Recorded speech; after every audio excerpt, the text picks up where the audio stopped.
Si crees que comprar o vender propiedad en Colombia requiere pagar una fortuna en impuestos, pues te tengo una sorpresa. No necesariamente es así. Si conocemos estrategias tributarias 100% legales, podemos ahorrarnos un montón. Así que quédate en este video porque vas a aprender mucho para los colombianos en Colombia y los colombianos residentes en el exterior.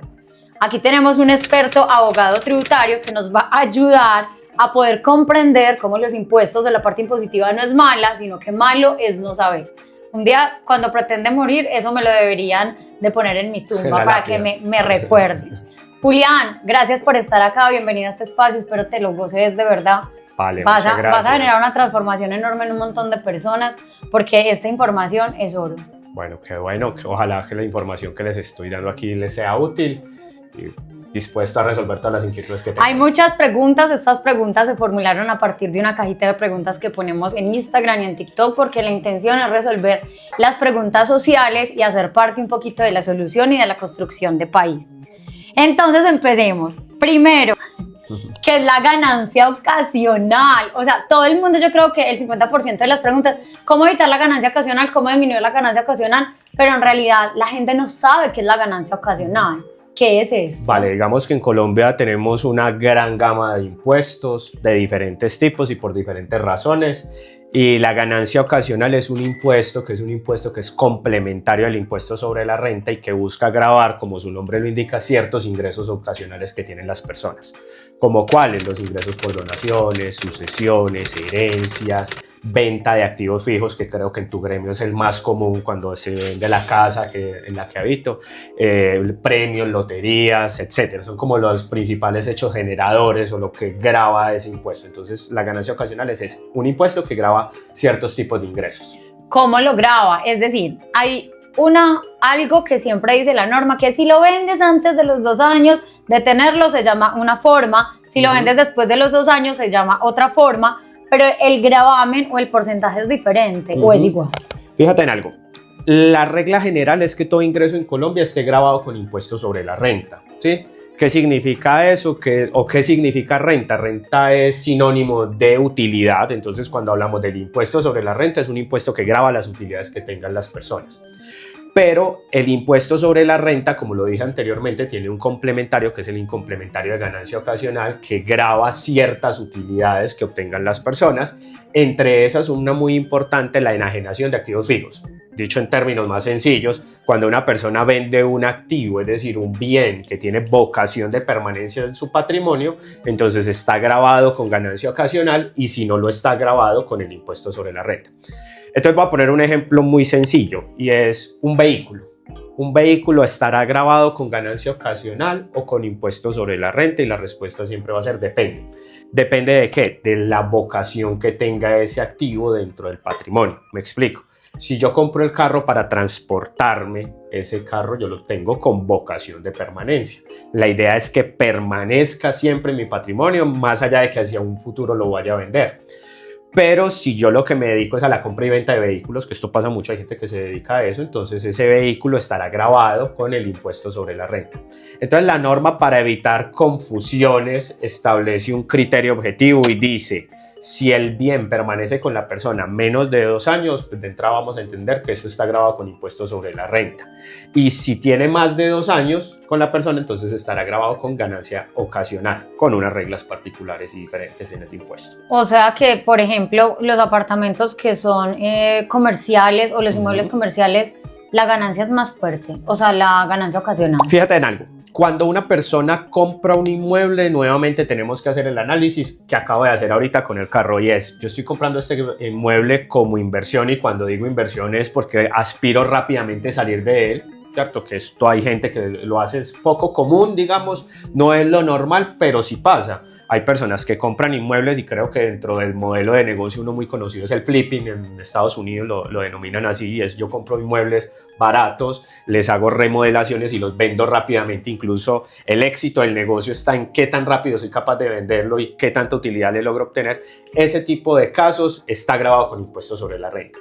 Entonces, ¿qué pasa? Que dependiendo de la utilidad sumado con los demás ingresos que obtenga la persona, esa persona puede llegar a tributar entre un 0 a un 39%, ¿sí?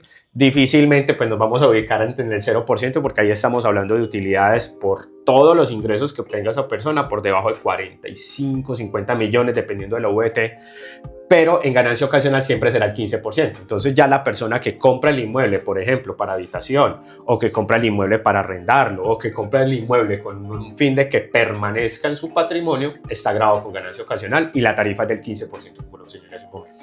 Yo quiero mirar la cámara, pero se lo juro que lo que él le está enseñando es de concentrarse tanto que no la pueda mirar, o sea, que perdónenme por favor, porque también es otra cosa. Cuando tú vas respondiendo me vas generando preguntas que en algún momento me las han hecho y yo siempre digo zapatero a tu zapato, desde el respeto, desde la objetividad, eso no me corresponde, pero aquí estoy aprendiendo también. Muchas gracias.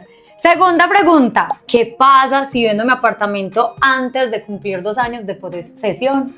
Justamente entonces es lo que estábamos hablando hace un momento, y es cuando una persona vende un bien que inicialmente lo había adquirido y tiene menos de 2 años de posesión del mismo, entonces estará gravado con ganancia ocasional. ¿Qué significa que esté gravado con ganancia ocasional? Que esa persona, para determinar el impuesto, perdón, dije algo, renta ordinaria. Renta, qué pena, una imprecisión ahí. No, cuando el inmueble se vende en menos de 2 años está gravado con impuesto sobre la renta, corrijo. Entonces, ¿qué significa eso? Que esto lo va a incorporar en su declaración del impuesto sobre la renta y va a estar gravado, si es una persona natural, sumado con sus demás utilidades entre el 0 y el 39%, y si es una persona jurídica con una tarifa del 35%. Entonces, voy a poner un ejemplo. Hay una persona que es un contratista o que es un profesional que recibe honorarios mensualmente de 10 millones de pesos. Al cabo de todo el año habrá acumulado, pues si no tiene ingresos variables, 120 millones de pesos que le conformarán su base para el impuesto sobre la renta. A eso se le pueden detraer algunos costos, gastos, pues si quieres después profundizamos con más detalle en eso. Y adicionalmente tiene que mirar cuál fue la utilidad de la venta del inmueble. Entonces compró el inmueble en 300 millones de pesos y lo va a vender en 330 millones de pesos. A esa utilidad de 30 millones la debe sumar con la otra utilidad y sobre eso va a obtener la tarifa que le va a llevar a tributar del 0 al 39%. Si fuera por ganancia eso siempre ocasional, la gente dice como no me va a quedar más de 2 años con el inmueble, precisamente para poder bajar esa parte impositiva. Voy a entender. Esa es la razón de ser. Hay una pregunta que hicieron mucho. ¿Qué es un abogado tributario?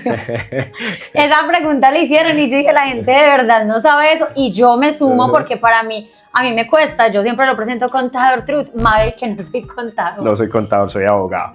Digamos que cuando uno pregunta en la calle quién hace los impuestos, todo el mundo asocia la palabra impuestos con los contadores, ¿cierto? Y no está mal, porque realmente parte de la formación de los contadores, fuera de que su labor es muy amplia y que tienen un campo de acción donde pueden ejercer en diferentes formas o vías su profesión, digamos que sí está muy alineada con la parte de los impuestos, ¿cierto? Entonces, cuando ustedes escuchan hablar de alguien que maneja temas tributarios, como un abogado tributarista o incluso un contador que sea tributarista, el término tributario hace referencia a impuestos, tasas y contribuciones, es decir, los diferentes tipos de obligaciones que tenemos de pagar al Estado.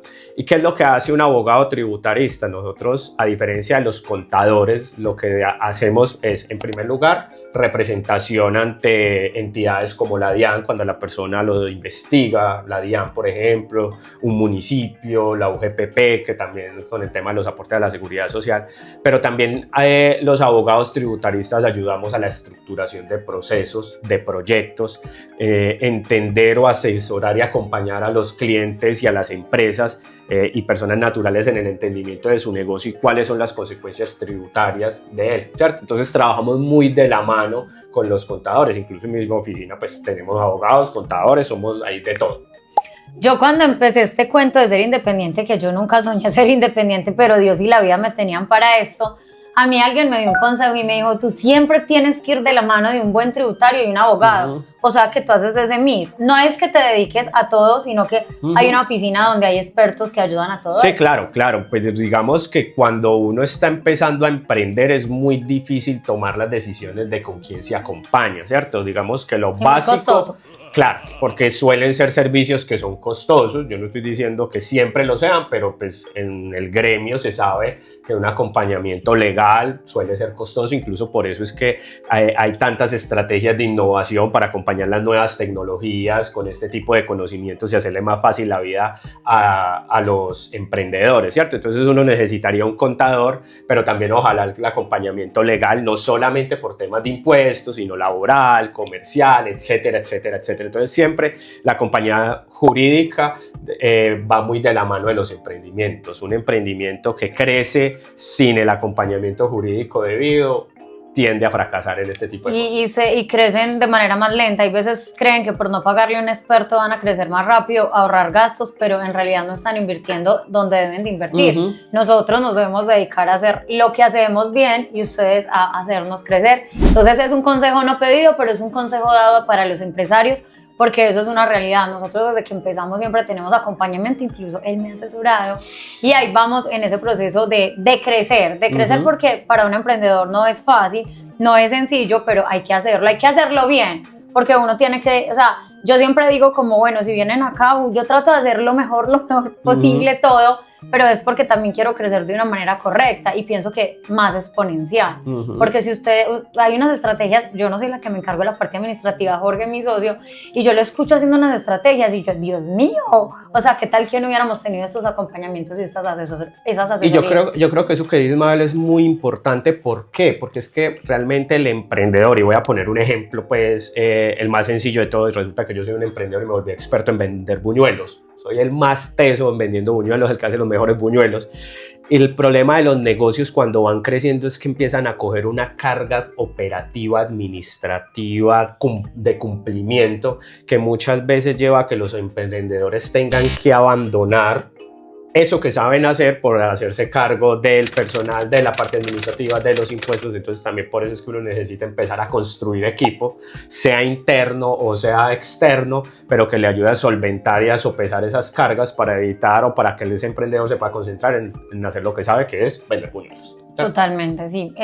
Por ahí pasamos todos. Yo creo que a mí me preguntan mucho y yo creo que ese video hay que hacerlo en algún momento, que cómo emprendimos, pero es que yo me dedico a crear contenido y mi socio se dedica a hacer toda la parte administrativa, a explorar, a buscar alianzas, a buscar abogados, a buscar contadores para que todo esto funcione. Entonces también es súper importante apalancarse de un buen socio que haga otras cosas que tú no haces. A mí me ha funcionado así.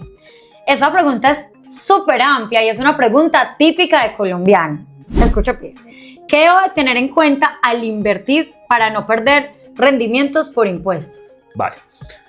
Esa pregunta yo creo que hay que enfocarla para poder explicarla mejor, ¿cierto? Y creo que por el nicho de personas de las que tienes, pienso yo que tiene que ser en propiedad raíz. Sí, ¿cierto? Es propiedad raíz. Pero este mismo análisis lo podríamos hacer con cualquier tipo de inversión. Con la propiedad raíz, yo quiero que todo el mundo se meta en la lógica de cómo se determina el impuesto, sea renta o sea ganancia ocasional. El impuesto sobre la renta o ganancia ocasional, que ya miramos que lo que cambia que esté grabado con un impuesto a otro, es simplemente si el bien es un activo fijo o no, y para eso nos sirve el término de duración de los 2 años.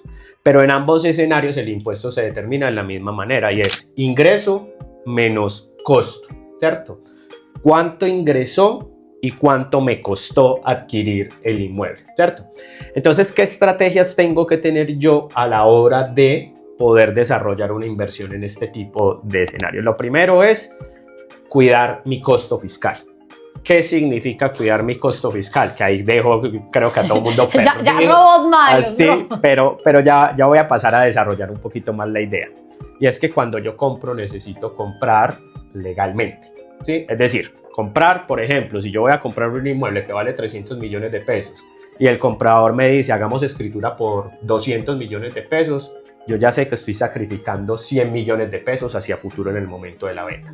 ¿Por qué razón? Porque cuando yo voy a mostrar mi costo fiscal, pues va a decir que son 200 millones de pesos, a pesar de que yo compré por 300 millones. Entonces, fíjate que por cada 100 millones de pesos que yo le estoy regalando al que me vende, es como si le estuviera 15 millones de pesos regalando de ganancia ocasional, ¿sí? Se ahorra él 15 millones de pesos, pero yo me estoy gastando 15 millones hacia futuro. Y la gente hace eso creyendo que está haciendo mucha gracia y en todos los aspectos se está afectando un montón. Entonces, claro, llega la persona por ahorrarse gastos de escrituración, por tema de predial incluso, no le subamos tanto el precio a eso y resulta que le estás ganando es un problema hacia futuro, sobre todo si estás pensando en vender en el mediano o corto plazo.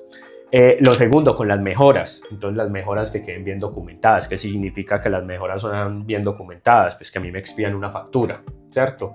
Que yo compre los insumos en un lugar donde donde me expidan una factura, ¿sí? Que si la persona no expide la factura, entonces yo lleve a cabo un acto que es inscribirme en el sistema. Yo sé que esto va a sonar muy aburridor, pero toca hacerlo. Inscribirme, ya sea directamente ante la DIAN o a través de un sistema de facturación para poder emitir algo que se llama un documento soporte con personas no obligadas a facturar electrónicamente, ¿cierto? Entonces, ¿qué es lo que pasa? Que normalmente también, y yo lo he hecho, cuando hacemos reformas en nuestros inmuebles, uno va al que vaya más barato. Entonces, ¿quién me cobra más barato? Y si me piden efectivo, yo le pago en efectivo y no tengo ningún tipo de inconveniente. Y resulta que todo eso que estoy pagando sin dejar debidamente documentado, y solamente he hablado de la factura, pero falta también el tema de la bancarización que tiene que ser a través del sistema financiero, lo estoy perdiendo.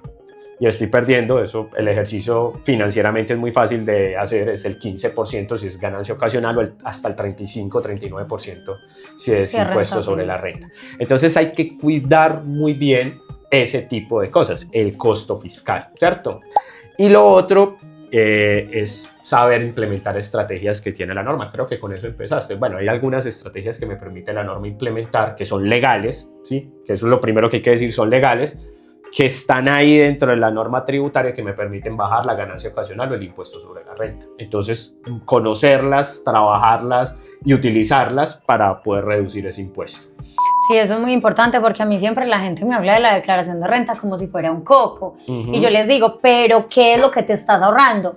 No sé, es que la gente dice. Sí. Pero tienes que ir a comprobar, primero, qué te estás ahorrando, primero, y segundo, cómo te estás afectando a ti, porque tú me estás diciendo que quieres un montón de cosas que de seguro vas a necesitar a la banca en ese proceso, pero es que te estás mostrando pelado, te estás mostrando en pérdida. Entonces, yo soy súper notín de esos contadores que son, ay no, muestra por debajo, muestra si estás en pérdida, pues que yo estoy en la banca. Entonces, me están afectando al empresario para que pueda avanzar. Entonces, efectivamente, yo también muestro como todos mis ingresos, muestro los costos y gastos de las operaciones, pues de las propiedades o las mejoras que le hacemos, pues en mi actividad también, y sigo mostrando mis ingresos. Sí. Y a uno le cobran es por el final. Exacto, por la utilidad. Y después ahí ponen como, ya saliéndonos de tema, pues a ver, de eso es lo que yo entiendo, ahí es donde van a grabar, pero antes de grabar vienen los beneficios, que el IVA, que la póliza. Vale, pero entonces cuando uno habla de ese tipo de beneficios es para lo que se conoce como las rentas de trabajo, que son todos aquellos ingresos que una persona obtiene como consecuencia de una prestación personal de un servicio, ¿cierto? O sea, a como eso empleado, sí se les beneficia el hijo, la póliza. Exacto, el hijo, la póliza. Digamos que para este caso que estamos analizando, que es directamente el de una persona que tiene inversiones en propiedad raíz y que está pensando en venderlo, digamos que yo puedo hablar en este momento por ahí de 3 o 4 estrategias. Si quieren las vamos desarrollando más o menos, porque no puedo permitir por cuestiones de tiempo, o si tenemos tiempo igual las miramos. Pero digamos que una cosa es el punto de partida, lo que habíamos dicho. Si yo compro un inmueble en 200 millones de pesos, ese va a ser mi costo fiscal. Y a partir de ahí yo lo tengo que comparar con mis ingresos. Entonces, si mis ingresos van a ser de 500 millones de pesos por la venta y yo tengo un inmueble por 200 millones de pesos, la planeación tributaria está en cómo yo logro acortar esos 300 millones de pesos que ya me están dando de utilidad, ¿cierto? Para eso hay básicamente 4 grandes estrategias, podrían haber más, pero digamos que 4 son como las más conocidas. La primera y la segunda tienen que ver con 2 normas del Estatuto Tributario, artículo 70 y artículo 73 del Estatuto Tributario. El artículo 70 permite actualizar, de acuerdo a una tabla que tiene, que expide cada año el Ministerio de Hacienda, actualizar el valor de los inmuebles. Entonces yo puedo ir actualizando. Si soy persona natural, este solamente aplica para personas naturales. Voy actualizando año tras año y voy llevando un valor presente. Entonces lo que busca la norma es precisamente esa persona que compró, pues todos tuvimos la abuela que dijo que compró ese lote en 20 pesos, pero pues eran 20 pesos hace N años. Ahí me generó una pregunta, pero eso es nuevo, porque antes en la declaración de renta de las personas ponían el valor catastral, ¿o era un mal hábito? No, el valor catastral también es posible, ya voy para allá. Entonces lo primero es ese. Entonces fíjate que ahí uno dice, pero es que el valor catastral va a ser mejor. Yo te voy a dar un ejemplo donde no, tú puedes haber comprado el inmueble el año pasado, el inmueble te pudo haber costado, te voy a hablar de un caso de la vida real que conozco, un inmueble que costó 350 millones de pesos. Si tú vas y revisas el avalúo catastral hoy de ese bien inmueble, está en 150 millones de pesos. ¿Por qué? Porque la autoridad catastral no ha hecho la actualización porque la compra fue muy reciente y resulta que tú necesitas vender hoy. Tú no puedes llevar el avalúo catastral porque va a ser más bajo. Lo que te sirve a ti es llevar el valor de compra e incluso actualizarlo un añito si te da o 2 años si fue reciente. Entonces, fíjate que son alternativas. La primera, artículo 70, el artículo 73 es otra alternativa, esa sí es común a todos los contribuyentes, personas naturales y jurídicas, que también permite actualizar esos valores a valor real, traerlos a valor real de acuerdo a la VT, ¿cierto? Son cálculos técnicos que la verdad no vale la pena ni siquiera mirar cómo se hacen, porque la misma norma dice, si usted compra el inmueble en el 2020, lo puede actualizar en tanto por ciento. Entonces ya simplemente tomas el valor de adquisición y lo traes a valor presente. Esa es la segunda. La tercera es el avalúo catastral, ¿sí? Entonces el avalúo catastral te va a permitir traer como costo fiscal en una declaración. Entonces, si yo voy a vender en 500 millones de pesos y mi avalúo catastral es de 500 millones de pesos, ¿cuánto es mi ganancia ocasional? Cero. Mi impuesto, cero, ¿sí? Y fíjate que es algo que es muy importante que la gente sepa. Ojo, el tema de llevarlo al valor catastral es para las personas que no tienen esto como un activo fijo, que tienen estos bienes como activos fijos. Ya para el caso de las personas obligadas a llevar contabilidad asociadas, pues hay un manejo especial. Pero digamos que el común de las personas, que es quien compra un inmueble ocasionalmente para venderlo, puede llevarlo el avalúo catastral. Entonces, ¿qué es lo que pasa? Muchas personas, por ejemplo, nosotros nos ha tocado hacer en la oficina procesos de actualización, de autoestimación, que uno va ante la autoridad catastral y le dice, hey, venga, súbame el impuesto, súbame el avalúo. ¿Para qué? Para que inmediatamente se empareje con mi valor comercial y la ganancia ocasional sea muy baja, ¿sí? Efecto secundario, me sube los gastos de escrituración, me va a subir, al comprador le va a subir el impuesto predial, entonces hay que saber negociar eso. Pero fíjate que nosotros hemos hecho procesos en donde tenemos inmuebles, que este es un caso muy reciente que estamos tramitando en este momento. El valor catastralmente en este momento del inmueble es de 2.000 y lo vamos a llevar cerca a los 7.000 millones de pesos vía un trámite administrativo con el fin de bajar la ganancia ocasional. Y seguramente cuando terminemos la ganancia ocasional estará muy cercana a cero en este caso. Y nuevamente, esto suena raro, suena un poquito turbio, pero no lo es, es legal. La DIAN lo sabe. Los municipios lo saben, de hecho los municipios son felices porque además esto les va a subir el avalúo catastral y son conscientes de eso y la norma lo permite y hasta que no haya una ley posterior que derogue o que cambie esta regla, ahí está, ¿cierto? Entonces fíjate que esa es otra alternativa. Y la otra también muy conocida tiene que ver con las primeras 5.000 VTs, que es esa norma que si la memoria no me falla es el artículo 311 del Estatuto Tributario, lo que busca es que las personas siempre tengan la posibilidad de hacer el recambio de su casa, ¿sí? Porque incluso está limitado a que sea la casa de habitación de la persona. Entonces, ¿qué es lo que pasa? Que si tienes tu casa de habitación y la vas a vender porque te quieres comprar otra, ¿sí? Quieres hacer ese cambio de casa, entonces tú tienes dos opciones. Uno, que el dinero producto de la venta salga directamente para la otra compra de la otra casa, o dos, que pase por una cuenta FC. Para quien no sepa, yo me imagino que esto lo habrás explicado mucho en tus grupos y en tus redes, pero una cuenta FC es una cuenta común y corriente, solo que está con una marcación especial y que tiene un beneficio tributario. Es una cuenta creada para fomentar la construcción. Entonces, ¿qué es lo que pasa? Que cuando uno tiene una cuenta FC y toma esos recursos productos de la venta de la casa, y los consigna a esa cuenta FC y luego los lleva para la compra de otra casa, las primeras 5.000 VTs, que estoy hablando de mal contados, pues de unos 260 millones de pesos más o menos, no te los están grabando. Entonces fíjate que ahí te acabo de dar 4 o 5 alternativas para bajar el impuesto en un momentito.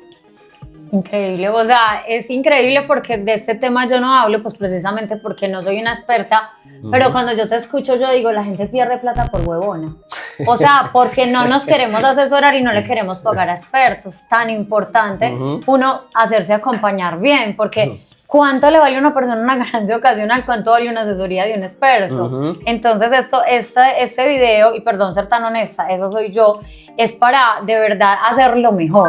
y no tenerle miedo a algo que nos dijeron que le tiene miedo a la gente, pero vení, argumentame por qué, haceme un ejercicio matemático, vení, yo me como esto que me estás diciendo, pero explícame de una manera lógica. Como quizás Julián vino a explicarnos lo que él dice, por tiempo no puede ponerse a hacer ejercicios, pero nos está dejando como fasecitas para empezar a estudiar. Yo siempre cuando voy a una conferencia, yo digo, aquí vengo solamente a motivar, como cuando te conocí, yo lo conocí en una conferencia. A partir de ahí a uno que le toca, si quiere hacer las cosas mejor, pues estudiar. Entonces aquí pueden parar el video, volverlo a retomar, pero nos dejaste estalladísimo. ¿Quién es Julián? Porque es que no te hemos presentado, pero es que qué aburrido que uno lo presenten de primis. A mí me parece aburridísimo porque uno tiene mucho más que contar. Entonces, ¿quién es Julián? Vale, yo soy Julián Zambrano, soy abogado, no contador. Me especialicé en Derecho Tributario. Soy egresado de la Universidad de Antioquia y me especialicé en Derecho Tributario Nacional e Internacional y luego hice una maestría en Tributación en la Universidad Externado de Colombia. Actualmente soy docente de la Universidad de Antioquia. Tengo un grupo semillero de investigación, cual cumplimos 9 años este año desde que lo fundamos. Adicionalmente soy profesor de posgrados en la Universidad de Medellín, en Aula, en UPB, y soy socio de una firma que se llama 6G Legal, desde donde estoy hace rato ya. Y bueno, nuestro fuerte en la firma son todos estos temas de estructuración de proyectos. Trabajamos mucho el tema internacional, Estados Unidos, Colombia, traemos inversión desde el exterior a Colombia y llevamos inversión de Colombia al exterior. Bueno, eso soy yo a grandes rasgos desde el punto de vista profesional. Creo que no les interesa nada más.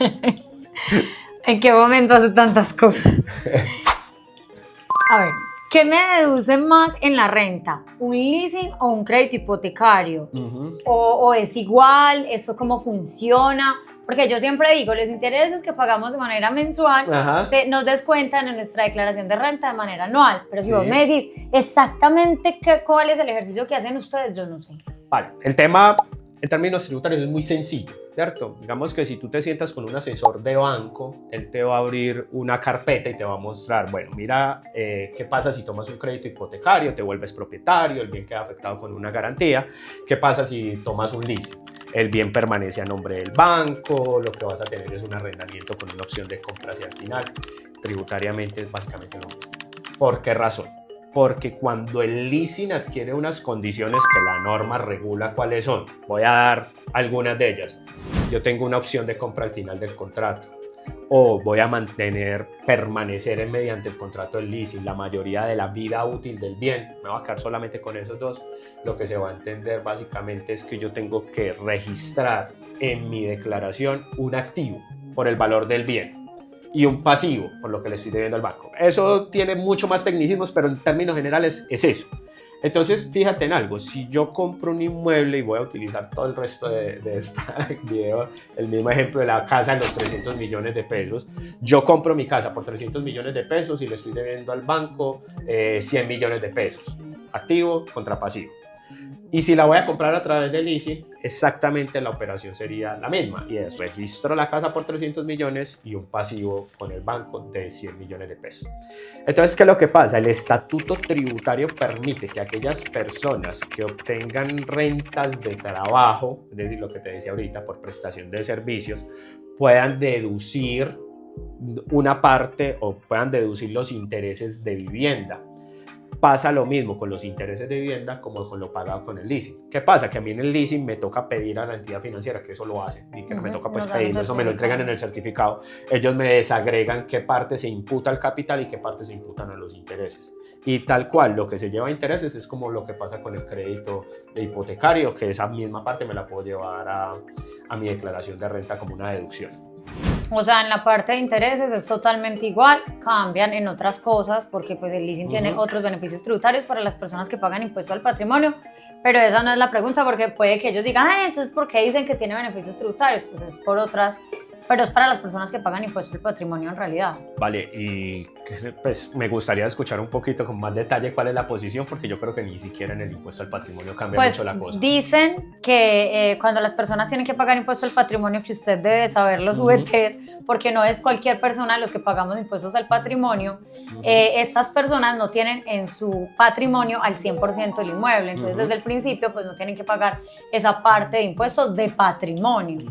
Porque se les sube, o sea, a ver, yo como entiendo el impuesto al patrimonio, siendo ni contadora ni abogada tributaria, como que hay unas tablas. Entonces, si tú tienes más de 4.900 millones, pagas el 33, si tienes más de 5.000 no sé qué, pagas el 22. Entonces, lo que hacen los contadores, que yo es lo que entiendo, es como, no, para que no quedes en esta tabla tan alta, saquemos un leasing, no te la escritures, para que no te me brinques. Sí, como algo así es lo que puede yo ser una comprendo. estrategia y habría que validarla bien porque creo que puede tener sus riesgos ahí, pero es válido.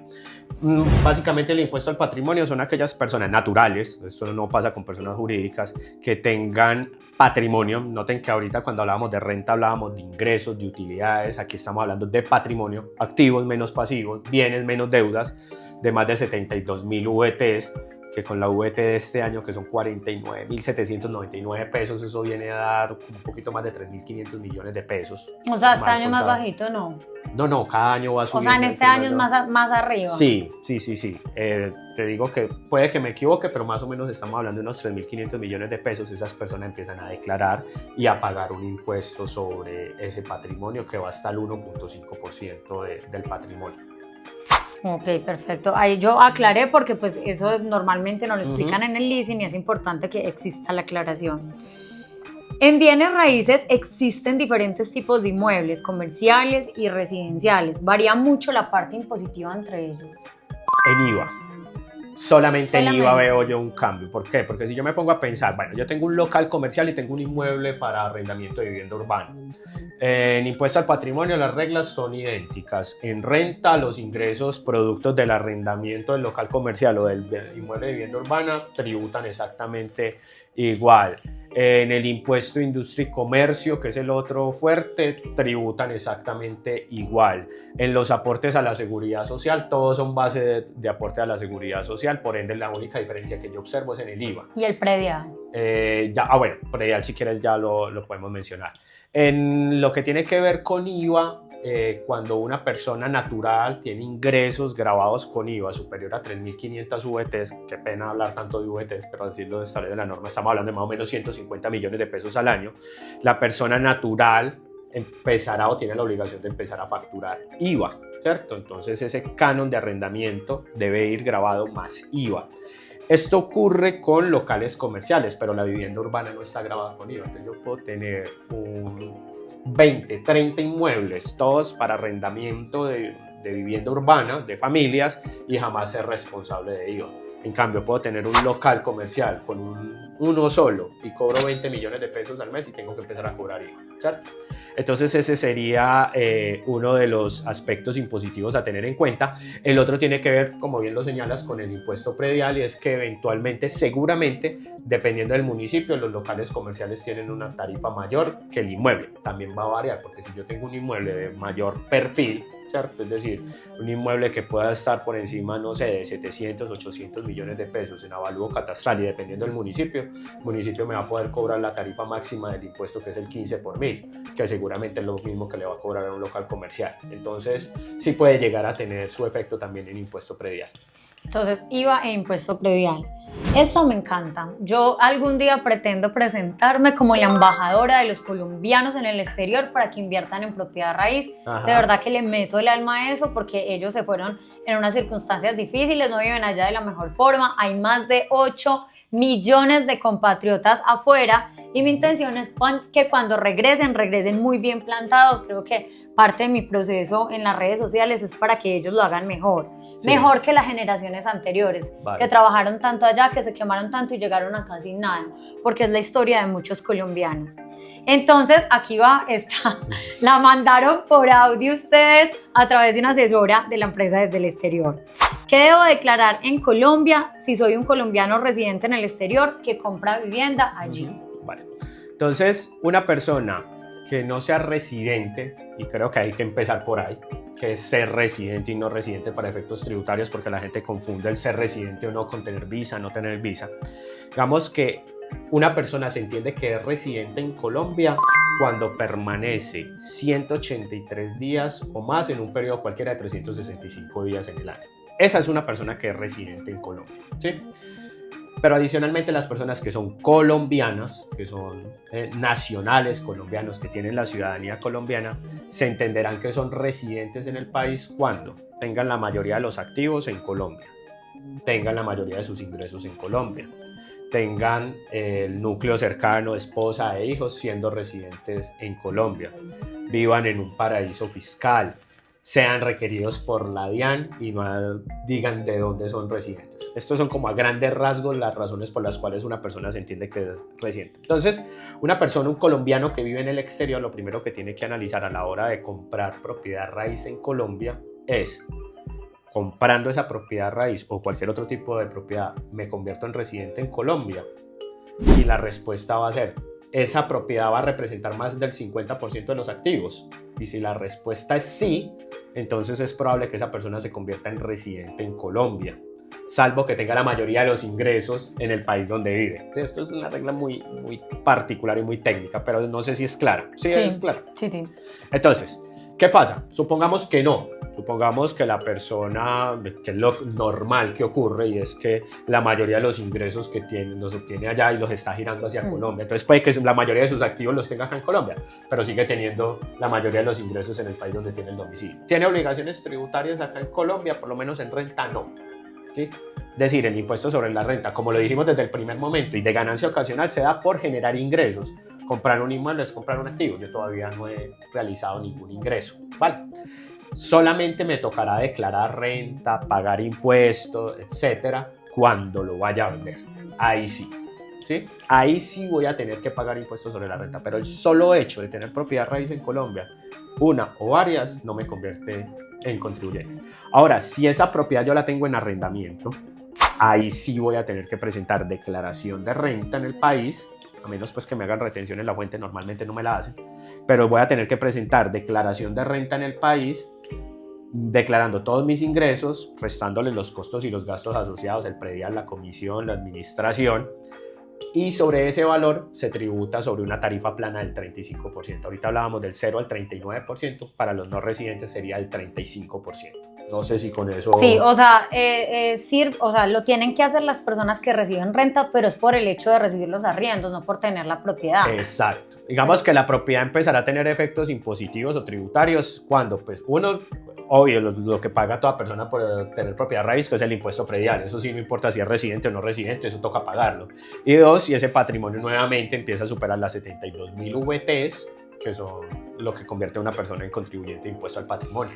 O sea que, yo he escuchado tantas cosas, que tú me estás aclarando un montón de cosas. Por eso es que ellos hay veces hacen la figura de que viven acá para no pagar ese 35.